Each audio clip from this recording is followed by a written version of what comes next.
Азыр биз тригонометриянын элементтеринен, башкача айтканда тригонометриялык функциялардан маалымат алууга аракет кылалык. Ал үчүн бизге тик бурчтуу үч бурчтук керек. Тик бурчтуу үч бурчтук деп бир бурчу, мына бурчу 90 градуска барабар болгон үч бурчтук тик бурчтуу үч бурчтук деп аталарын билебиз. Эгерде бир бурчу 90 градус болсо, үч бурчтуктун калган эки бурчу 90 градустан кичине болот. Мейли, бизге мына бир экил тар бурчтук карайлык дагы, муну альфа менен белгилейлик. Анда тик бурчту түзгөн жактары катеттер деп аталат. Анда бул катетти А менен, бул катетти Б менен белгилейли. Тик бурчка карама каршы жаткан жагы гипотенуза деп аталарын билебиз. Муну биз С менен белгилейли. Ошентип анда ушул тик бурчтуу үч бурчтуктун жактарынан катыштар түзүп көрөлү. А катетин С гипотенузага болгон катышы биринчи, экинчи Б катетинин С гипотенузага болгон катышы, үчүнчү А катетинин Б катетине болгон катышы дагы, төртүнчү Б катетинин А катетине болгон катышы. Бул жерде катеттер экөө болуп жаткандыктан буларды биринен бирин айырмалаш үчүн альфа бурчуна жанаша жаткан Бны альфа бурчуна жанаша жаткан катет деп атайбыз.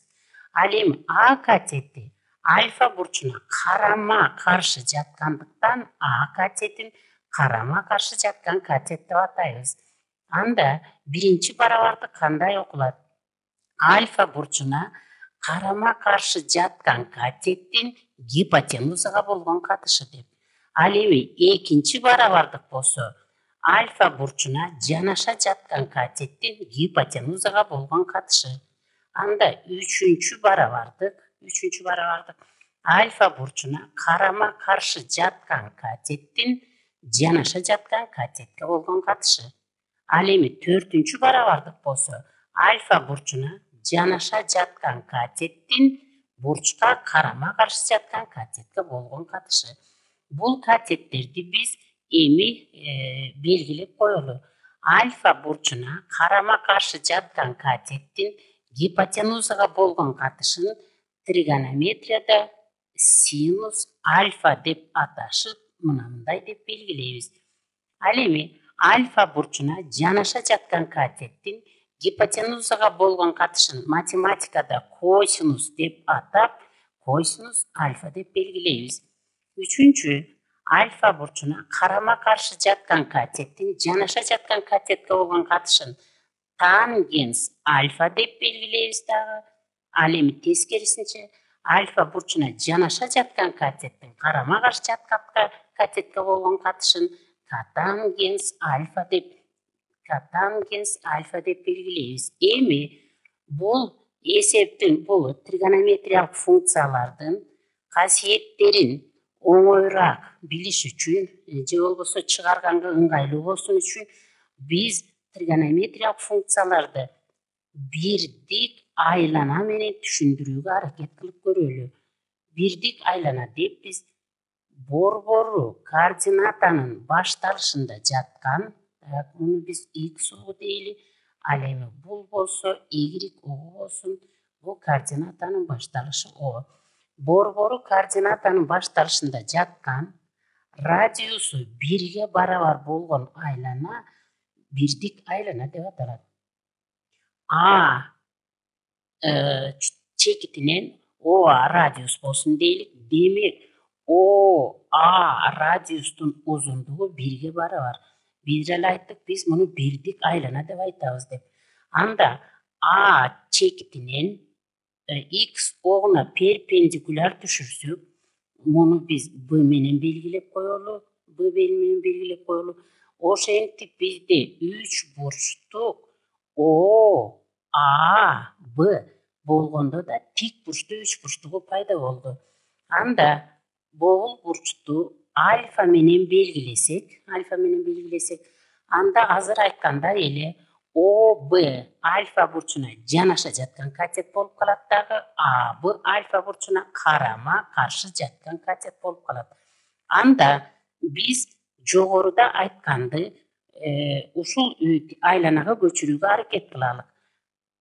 Альфа бурчуна карама каршы жаткан катет АБнын гипотенуза ОАга болгон катышы жогоруда айтылгандай бурчка карама каршы жаткандыкын синус альфа деп белгилегенбиз. Анда АБ катетинин узундугу канча экендиги белгисиз болгондуктан АБнын өзүн жазабыз дагы. ОА гипотенузанын узундугун 1-ге барабар деп алганбыз. Себеби бул бирдик айлананын радиусу.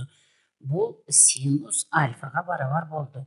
Ошентип АБны 1-ге бөлсөк, анда АБ катетинин узундугунун өзү чыгат. Бул барабар синус альфа. Ошентип эгерде айланабыз бирдик айлана, башкача айтканда радиус 1-ге барабар болсо, анда бурчка карама каршы жаткан АБ катети синус альфаны берет экен.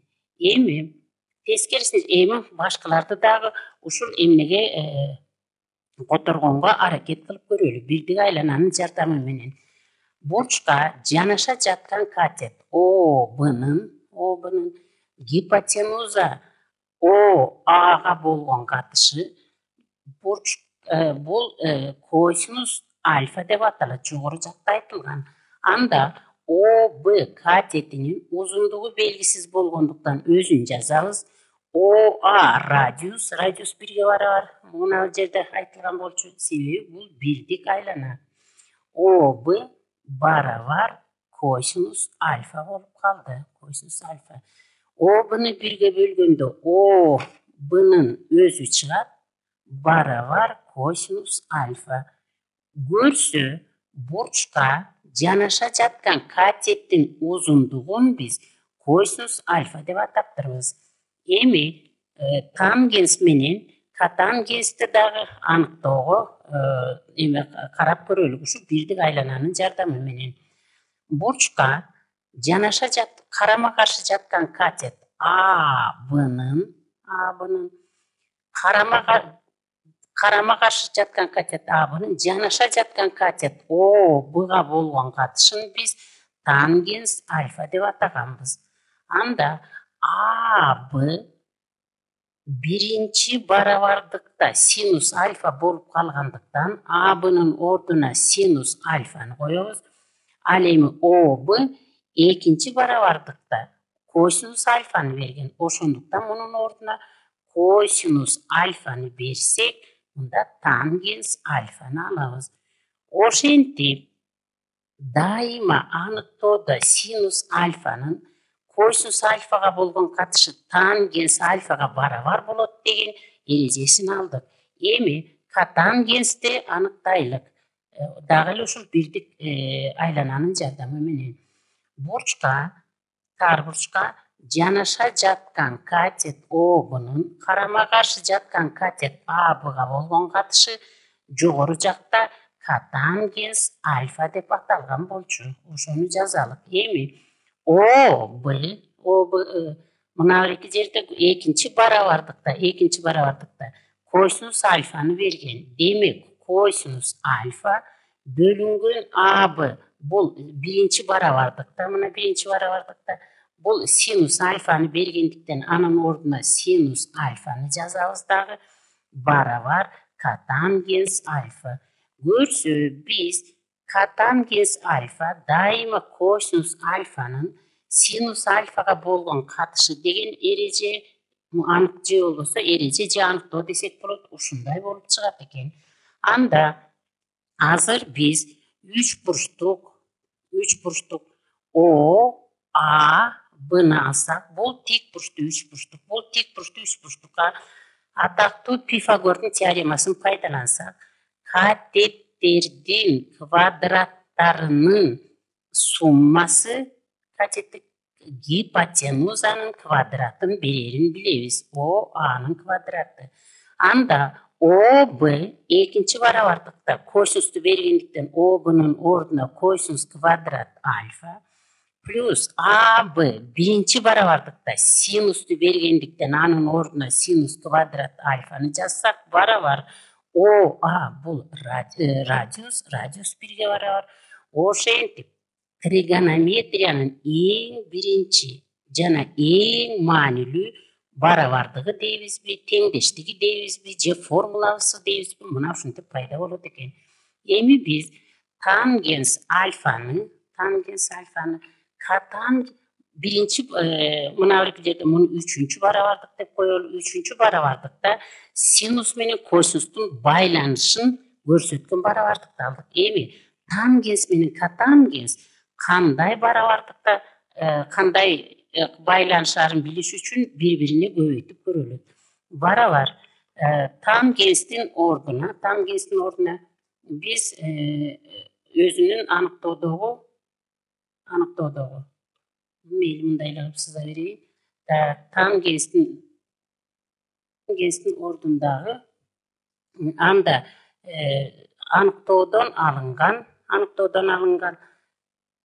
синус альфа бөлүнгөн косинус альфаны жазалы. Көбөйтүү котангенс моңуреки жердегини биз үчүнчү барабардык деп коелу тангенстикин, котангенстикин төртүнчү барабардыкты айтып коелу.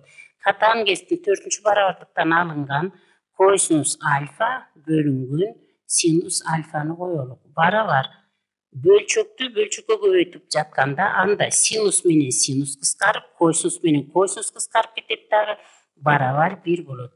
Көрсө, мына кичинекей эле жерге батып коелу. Тангенс альфанын котангенс альфага болгон көбөйтүндүсү бир болот деген аныктоо же формула мына ушинтип пайда болот экен.